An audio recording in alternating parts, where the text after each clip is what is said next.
Chili.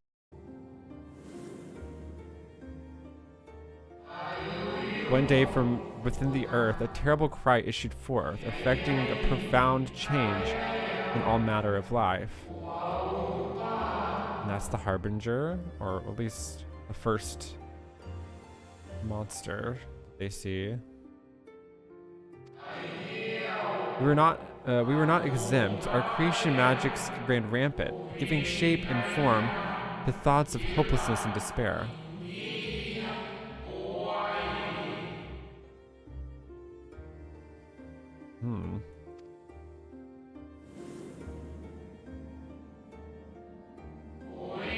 At first, the phenomenon was limited to a single region, but quickly, so very quickly, it spread and engulfed the whole of the star.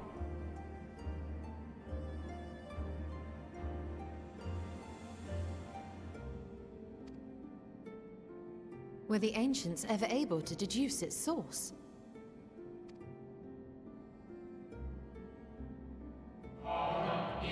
They were not. However, the convocation struck upon the method to predict where next the corruption would manifest. I wonder if this has to do with the flower and the source of where that comes from. Like that source of that energy and where that comes from. I wonder.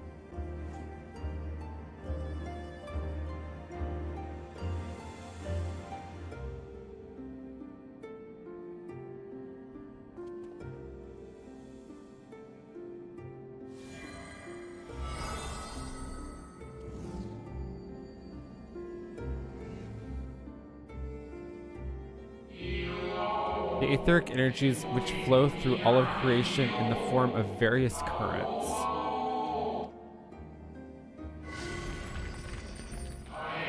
The currents which course through the land and sea.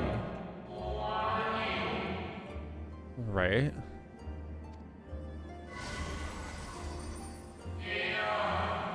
Those which flow through the very air.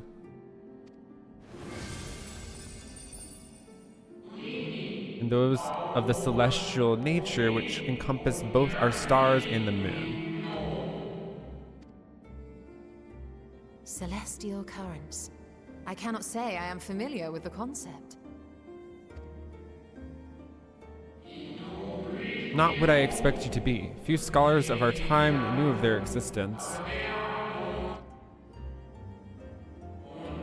Their invaluable knowledge helped us better understand the nature of the calamity.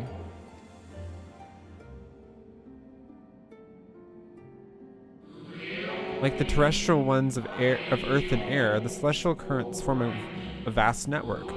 The ethereal distribution is not consistent.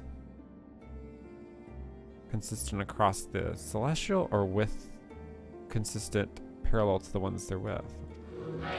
The convocation soon realized that the inciting incidents occurred in regions where the flow was weakest. Interesting. Correlations without clear cause. Yeah, ultimately. Nevertheless, on closer study, a stagnancy of aether was observed in nearby currents.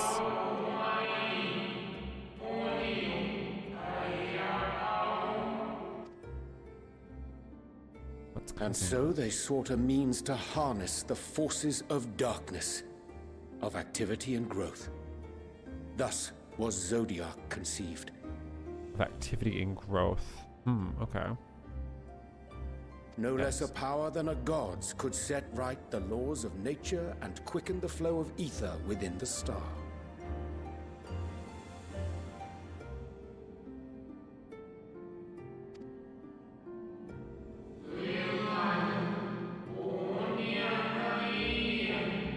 With the advert of Zodiac, our end was averted. The advent of Zodiac.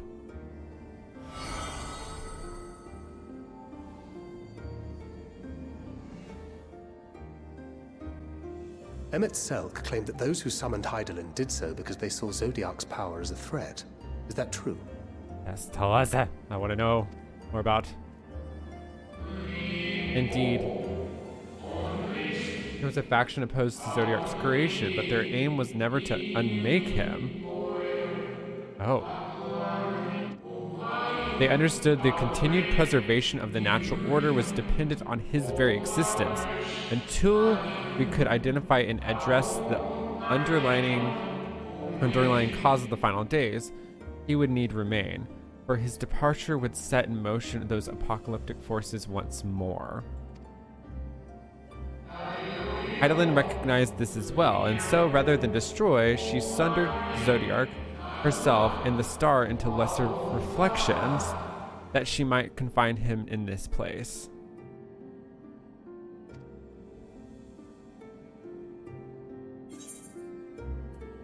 I could have sworn she beseeched me to banish the darkness. Then what she told me in the Aetheral Sea was false? Oh my god. Who is this speaking to me? Is this actually Hydaelyn? Is this a false? Is this someone? Is this someone? What?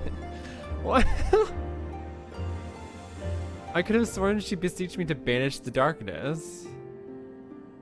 Is it Zodiark that she meant though? Was she meaning something else?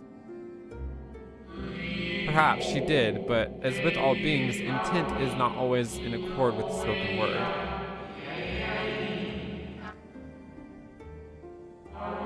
Hydaelyn and Zodiark are both constructs of man, approximations of perfection limited by our own imperfections.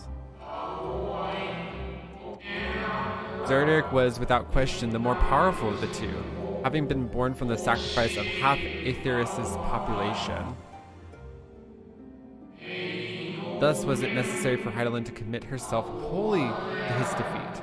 Still more effort was needed to confine him.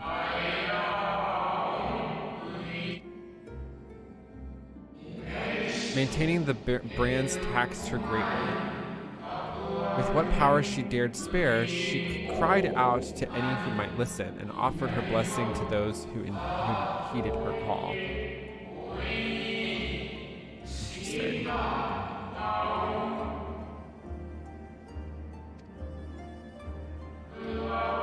Though it was likely within her power to do so, I believe she did not wish to speak of Aetheris in her history.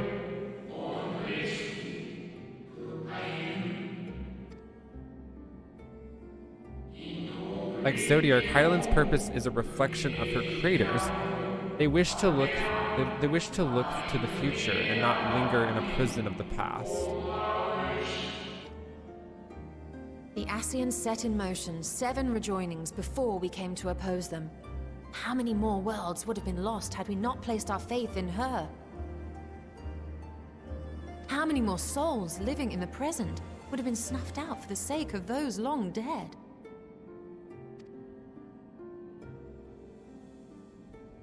Well, in light of recent events, I see no reason to doubt your words. And even if Hydaelyn is not a god in truth, if Minfilia believed that we should trust in her plans, then I choose to do just that.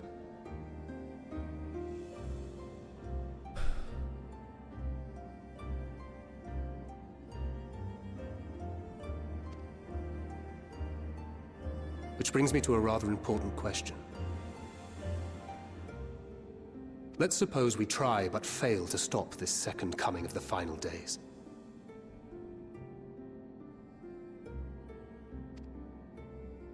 Should the source fall, what will become of the other worlds?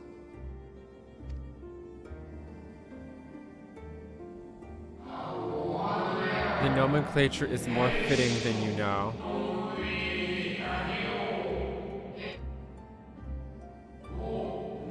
Bring ruin to the source, and its reflections will share in its fate.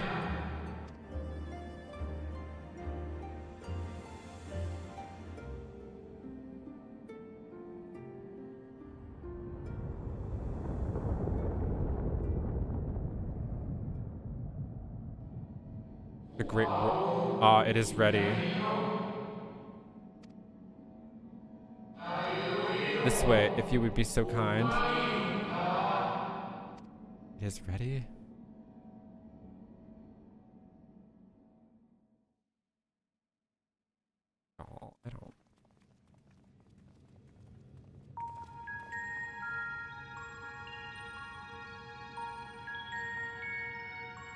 Oh. A beautiful sight, is it not?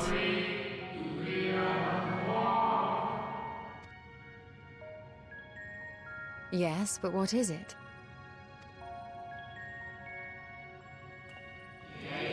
Hedlin knew better than any that her power was not absolute. Indeed, she has even struggled to hold Zodiac and his faithful at bay. She feared the worst and so made preparations. In the event of his demise, there would be a contingency. This moon is more than a prison. It is a vessel capable of bearing the people of Itheris the safe harbor. Wait. Safe harbor. You need not go far to find its pilots. In fact, I should be able to take you to them. And fulfill the final duty as watcher in the dark. The moon is like its own spaceship.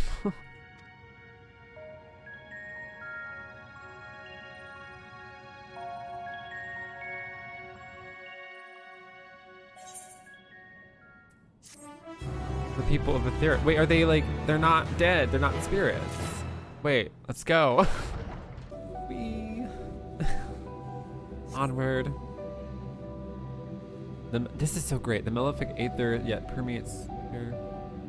Yeah, remnants of Zodiac. Why does this look elegant?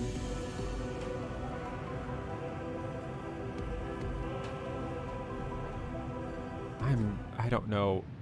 I might be very shook right now. Why did it close? It opened then closed.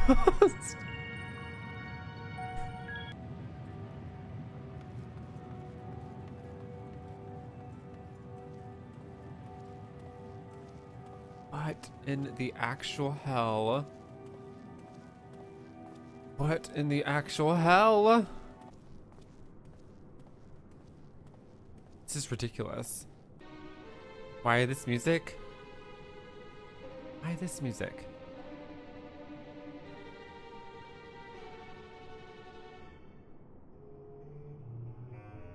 Our moonship pilot should be around here somewhere.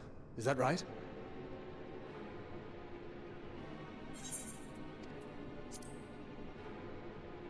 Where are they? Are they okay?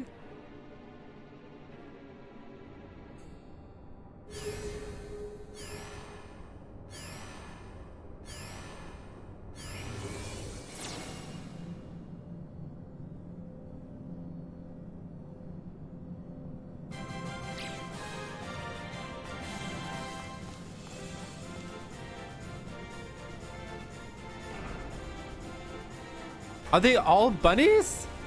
Did they all get turned into bunnies? This is what Amarat looked like. Wait, what?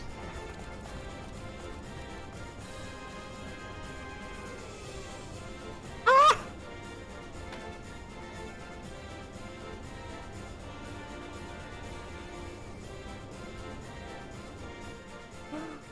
Look at that's the leader! No! Look lively, everyone! I know, this 1243rd inspection is a mite ahead of schedule, but it is of the utmost importance, for Zodiac, alas, is no more. As of now, our mighty moon has a new purpose, to bear the people of Etheris to safety! Our time has come, my friends! Are they the people of Etheris? Or are they just helpers? We must be swifter than swift. There is much to do before our guests arrive. I expect your workstations to be immaculate. And don't forget to relay our signal to Etheris. Okay. Questions? Yes? A signal to No? Etheris? Maybe so? No? Then hop to it!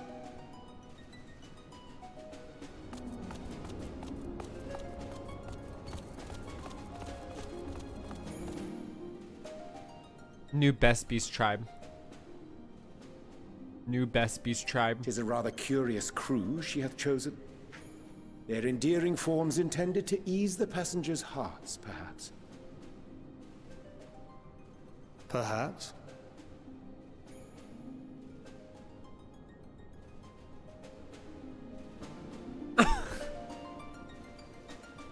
Okay, so they're not the I thought they were the I was like, are they the armor team? Are they the people of Atheris? My name is Livingway, and we are the Loporrits, created for the express purpose of commanding this ship and bearing the people of Atheris to a brave new world. They use the Lalafil bodies for them too. More specifically, I am the one whom she charged with the execution of her most vital plans. You might say I'm her right paw. Livingway's the name. Map reader and navigator of the heavens. Mapping way. I love them. Pleasure to meet you all, but I'm still trying to make sense of this. Of their cheeks. Confusion and bewilderment are completely understandable. Fear not, I shall walk you through it. The people of Atheris, through no fault of your own, I'm sure, set in motion a series of events that, unfortunately, culminated in Zodiac's obliteration. Acutely aware of the imminent crisis, your parents sent you little ones on ahead while they began the necessary preparations. They're not members of Atheris though. They think that they're residents. Still not following? No? Very well. I shall elaborate further.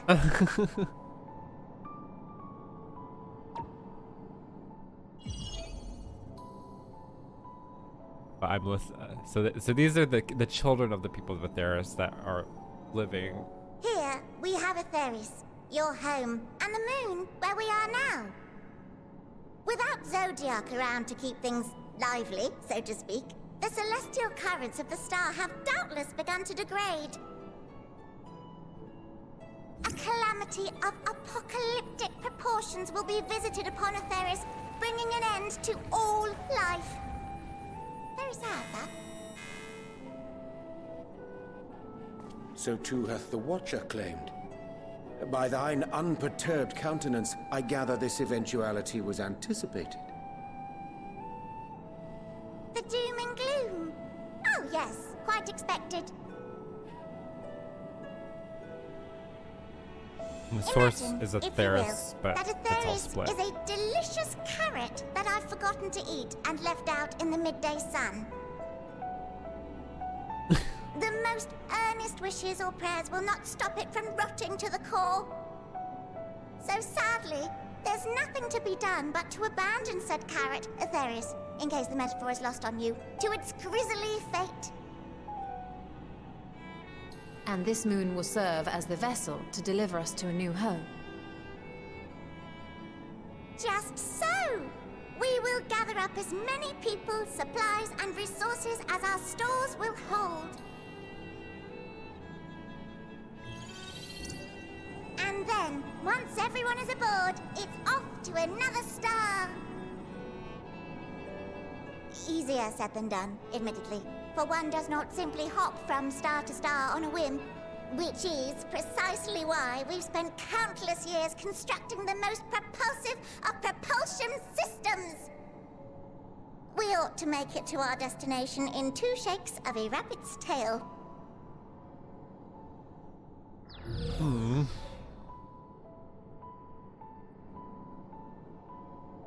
Impressive technology. I dare say it is beyond anything we have ever seen. Yeah. No need to shower us with praise. All we've done is faithfully carry out the instructions left to us by Hydaelyn. Back in the old days, when she was still just Venar, she was dedicated to There the you go. study of the They world said and it. its inner workings. And the Watcher, the real one, not the simulacrum you met, was one of her fellow researchers. Okay. We and this wondrous vessel masquerading as a moon are products of their knowledge and know-how. There's certainly more to you all than meets the eye. Might I ask where exactly you intend to take us? We identified a few promising candidates for resettlement some time ago, but we cannot guarantee that they are fit for habitation. Moreover, the ship can only travel in short bursts. We intend to go down our list, hopping from star to star, until we find one suitable for resettlement. No need to worry, though. The vessel is being refurbished with accommodation for an extended stay as we speak. While we did have to rely upon outside help to determine what amenities were essential, I dare say we have risen to the challenge. Help? From who? From you and yours! Who else? Each time we woke to perform regularly scheduled maintenance, we were greeted by the resources you sent us. What better way to learn about preferences and proclivities of our present-day charges? Ah, but you're still adorable little children. Perhaps your elders were responsible for the deliveries. They still think that they're... I'm not sure what led you to conclude otherwise, but I can assure you that we are all grown men and women. And I very much doubt my elders know this place exists, much less how to send you so much as a starlight missive. What? Then who in blazes let you on my moon?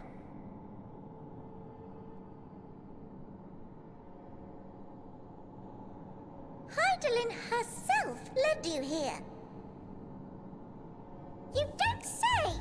Well, that's really not children. Then why are you so small and stunted? Like little baby carrot people. Well, Amarotines were a great deal taller. In the present day, persons of such prodigious size are exceedingly rare. So, you're saying everyone's not like the Watcher?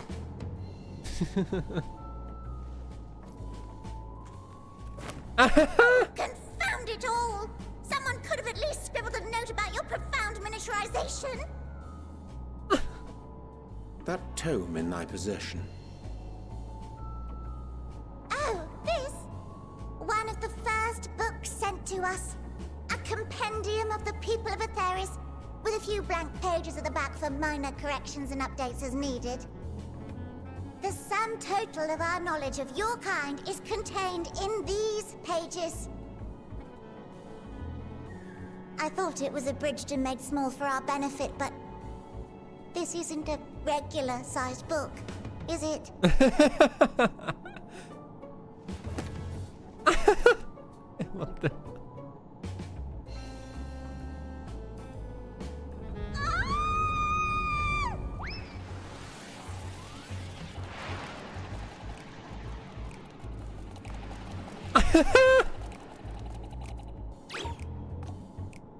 Building way, can you hear me?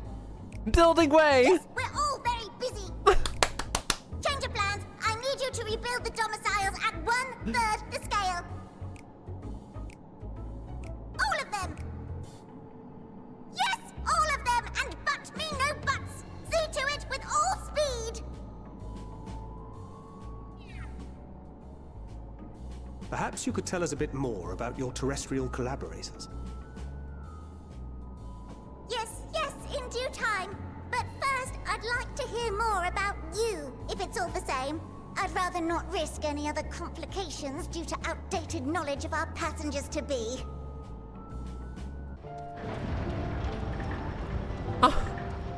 It's a... Ah!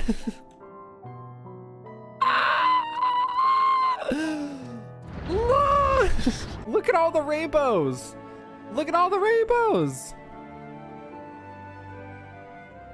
I'm freaking out. It's so pretty. I did not in any world expect something like this. Fashionable, right. This will only take a moment. There you are, your style. No! I I wasn't looking away. But I'd wager no one down there has ever worn anything like this. Fine, I'm doing the fashion report. Oh my god.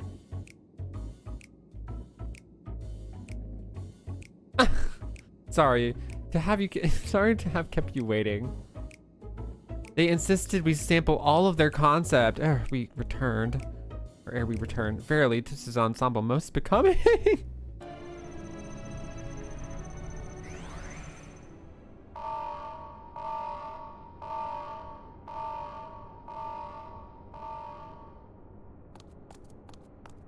Huh? Access to living quarters restricted due to reconstruction. Then where is it? Oh no! Where am I going? Where am I going? Where am I going? Where am I going?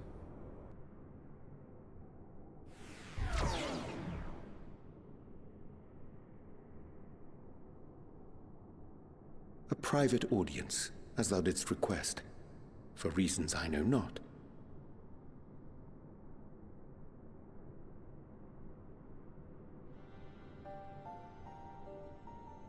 Just a precaution. I'd rather I didn't have to ask the question at all, but I take my responsibilities very, very seriously. Do you and your friends, by any chance, find our accommodation wanting? Be honest, brutally even. 'Twould be ungracious of me to belittle the efforts of thee and thine. Lovely sentiment, really. But the disappointment is writ plain on your comrades' faces. It's all the more frustrating since no one will come out and say what they find wanting. Oh my god. It's okay. If there are faults in our work, we need to know. We will do better. But time is not on our side. The final days will wait for no one. If your people are to be saved, we must take quick and decisive action. This vessel must serve as a home for as many passengers as possible, for far longer than we may like. Which brings me to my request. Our collaborators on Atheris are doing what they can to prepare for the voyage. Would you be willing to go and lend them a hand? Having seen the moon for yourself, you could speak to its many splendors, learn what else they might require, and assuage whatever concerns they have. Wherefore wouldst thou entrust me with such a task? How to put it? You're the only one who appears not to be wholly unsatisfied with our work. Oh, quite good at pretending that's the case, at least. Calm, collected, tactful to a fault. Very particular with your words, too. You understand that, in the face of great danger, one cannot pursue perfection at the expense of practicality. The difficult choices must often be made for the greater good.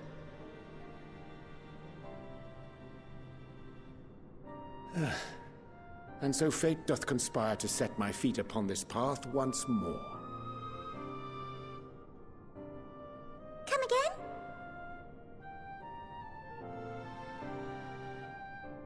Ah, idle musings. 'Tis no trifle thou dost ask. Yet full well do I understand the urgency and necessity.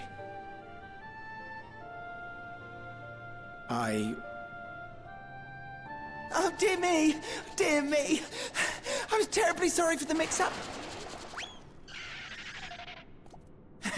It's a bit of a malfunction. I hadn't realized the residential quarters were inaccessible, you see. But you're still in one piece, so all's well that ends well, yes? Won't happen again, I promise. Who the hell is Arianje?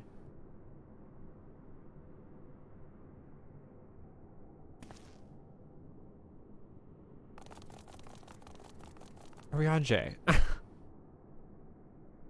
What What the hell? Once more. I was just thinking he was talking about like maybe in the first, but it didn't make any sense. What is that place?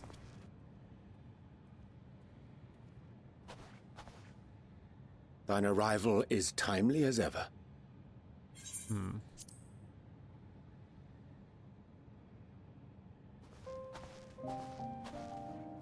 Do this again. Who are you? Thou didst chance to overhear my conversation with Living Way, I presume? He always knows. 'Twas not mine intent to move in shadow. Nevertheless, I have been asked to do that and more yet again. Is it so plain that these strangers could intuit it at a glance? My capacity for silence and secrecy and duplicity? And Grahatir did contrive to deliver the first at the price of his own life. What? I was complicit in the scheme. A sacrifice averted for a mercy. Would that I could say the same for Menphilia. One life for one world. And by that bloody bargain brokered by my hand were the scions robbed of a dear comrade, and Flamine her beloved daughter.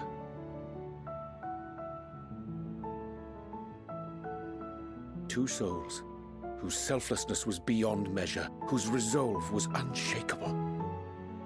They would not be moved even had I thought to protest. But protest I did not. Far from it. I pushed them forward. No effort did I make to seek out alternatives.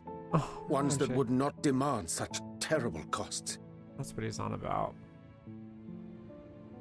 That resignation weigheth heavy on my mind, as does the memory of another lost to mine inaction.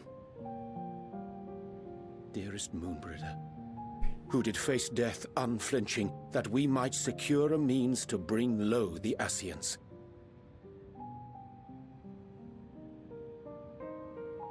In her hour of need, I did naught. Dutiful disciple of Louisoix, ever looking to the greater good. Had I shut mine eyes and bid her live instead, mayhap she would be with us today. Oh.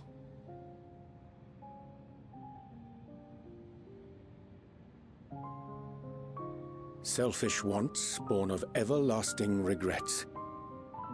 Most days I put them from my mind, but could think of naught else when asked to swallow the same bitter draught. Subterfuge and sacrifice. Mayhap the right moral choice, but one I regard with great trepidation.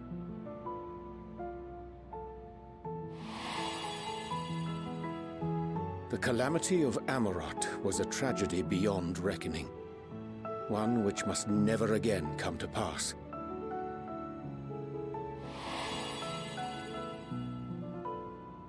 Thus must we struggle, haunted by ghosts of those we have lost, clinging to those we pray we can yet save. But what of those we cannot? How do we make peace with the dreadful algebra of necessity?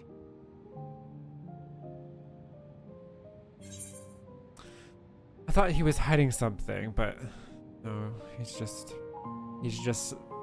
guilty that he did hide things, and you know, for the sake of the world and his loved ones perished, and now the world's just gonna end. What was the point of it? Sometimes there's no right answer. Have faith in yourself and your decision. Take heart and protect all those who can.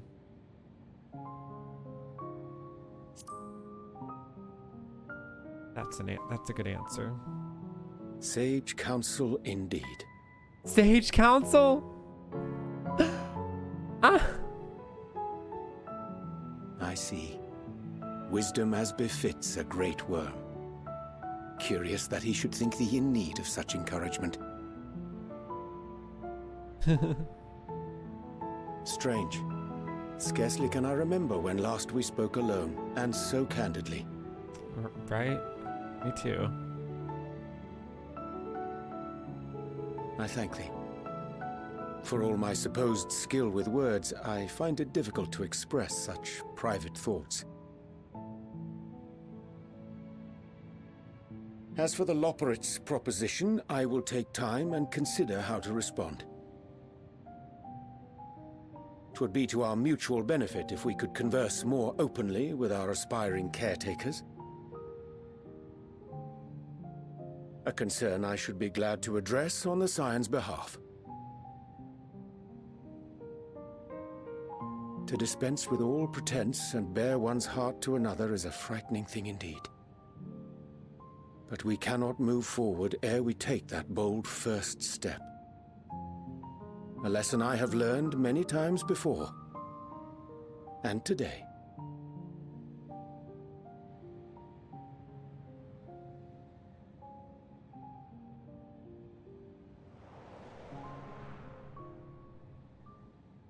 What are they saying? Curse these ears! I've heard bugger all! They also all have blue eyes. No matter. We've got our plans. What plans? What are y'all doing?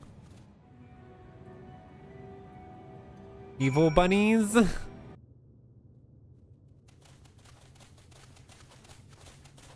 And what, pray tell, do we seek at the Watcher's Palace?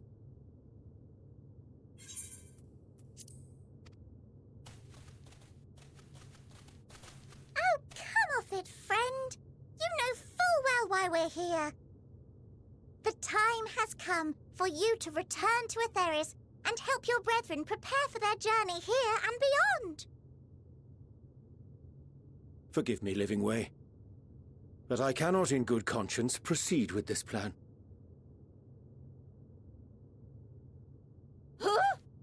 But what about the final days? The death and the doom? Oh, we have to hurry before it's too late.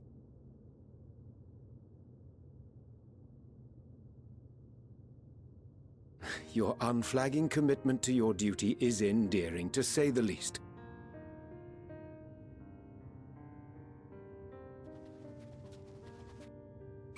Oh, bugger!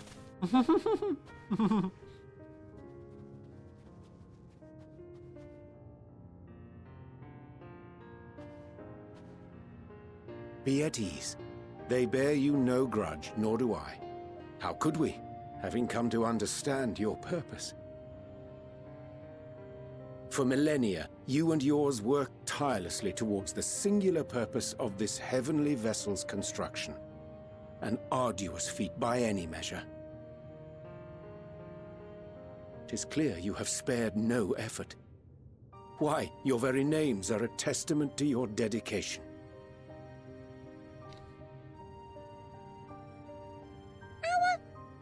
Our names? I'm not sure I understand what you're getting at. Names are an expression of the self, a declaration of one's hopes and aspirations.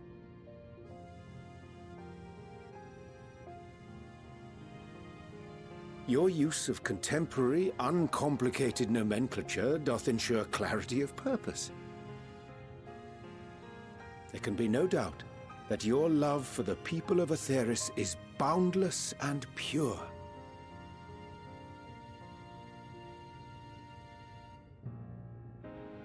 Yes! Yes! A most mellifluous phrasing! We Loporrits were born of Hydaelyn's love for Etheris.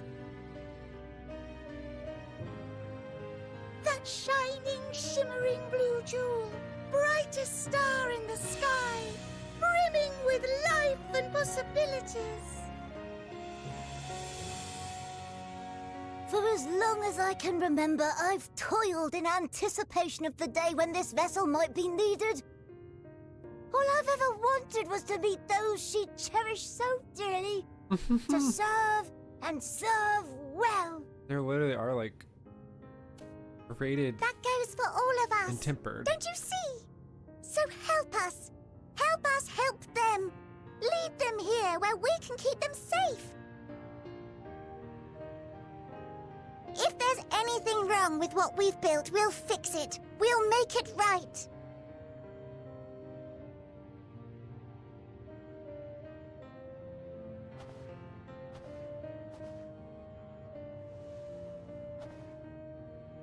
Your works want not for repair.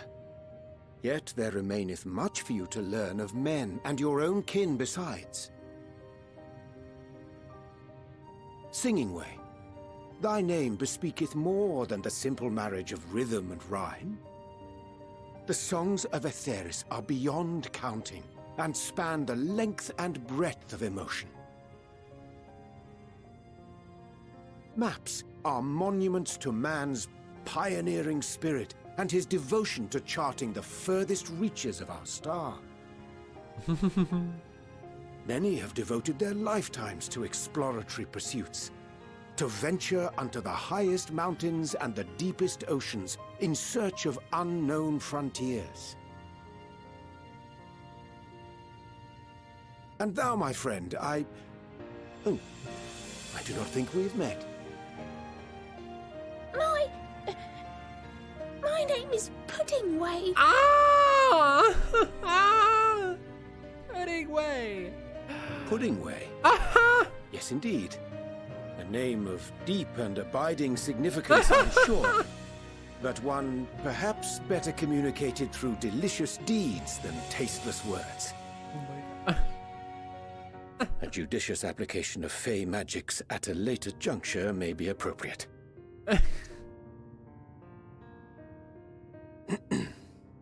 And Living Way. 'Tis no easy feat to convey the significance of thy moniker. When I was a bookish boy, a dear friend of mine was fond of peppering me with questions as I read, to my occasional annoyance. One day, I posed to her a question of mine own. What doth it mean to live? After much contemplation, she proffered this answer. The anticipation of a half-read story's conclusion. The hope today's mistake may serve as tomorrow's lesson. The wish that a new acquaintance may one day call thee friend. She believed it to be all these moments and more.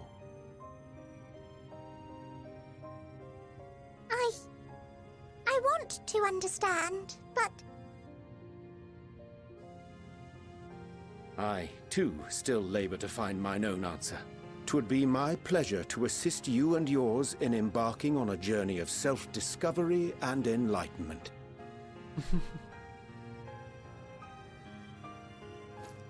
For thee.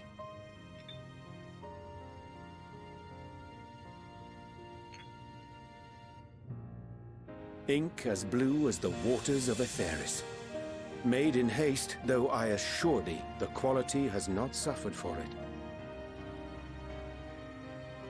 The people need not be persuaded by honeyed words. Nay, I have faith they shall do what is right in due course. Until they do, I beg your patience, friends. And with that ink, let us fill the empty pages of Living Way's compendium.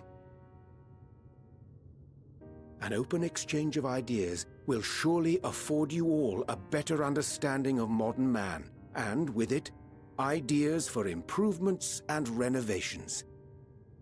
But more importantly, it shall empower us to together find a way forward.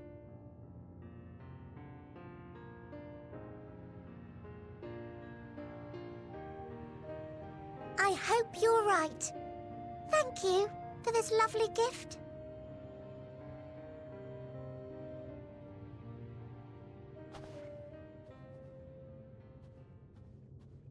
There you have it. I shall remain with the Loporrits to ensure that all is in order. Though we must needs prepare for every eventuality, you would all agree that the evacuation of our star is a last resort. To accept failure is to accept the demise not only of our star, but that of Reen's, of all reflections, and the souls that call them home. Which is why I have every faith that you shall fight to the last, that such drastic measures may prove unnecessary. Should the worst come to the worst, and I pray deeply that it won't, I'll take comfort in knowing preparations were made under your watchful eye. Aye, thou mayest be assured that if calamity cometh, not a soul will be left behind, if being the operative term.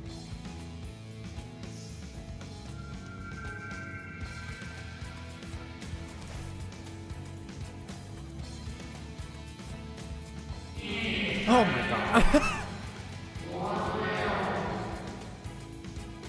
How it come into your position?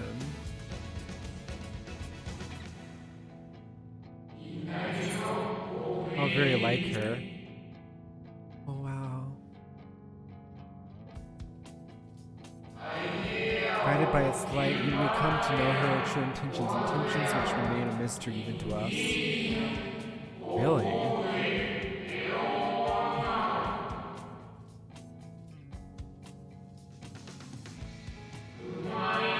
In our time, we called it Elpis.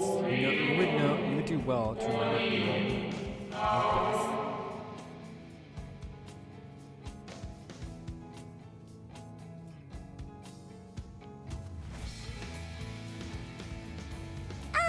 I hate to interrupt, but I feel like I need to make amends for all the secrecy.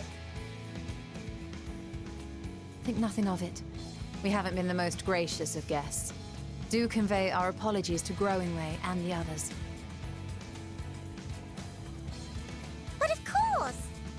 And when next we welcome more guests from Aetheris, we'll have learned to be much more hospitable hosts. Oh, and circling back to the matter of inappropriate secrecy, we ought to discuss our benefactors. Agreed. The Charlean Forum, yes? Yeah. What? How did you know? It's obvious. It's so obvious. The more I heard, the more obvious it became. The Forum's aims align closely with those of your anonymous patrons. A telling coincidence would be an understatement. Though had we not taken it upon ourselves to peruse certain restricted tones in Labyrinthos, we might still be unaware of their plans. But let us continue this discussion upon our return. I dare say we have kept Alphino and the others waiting long enough. I don't really know what their plans are.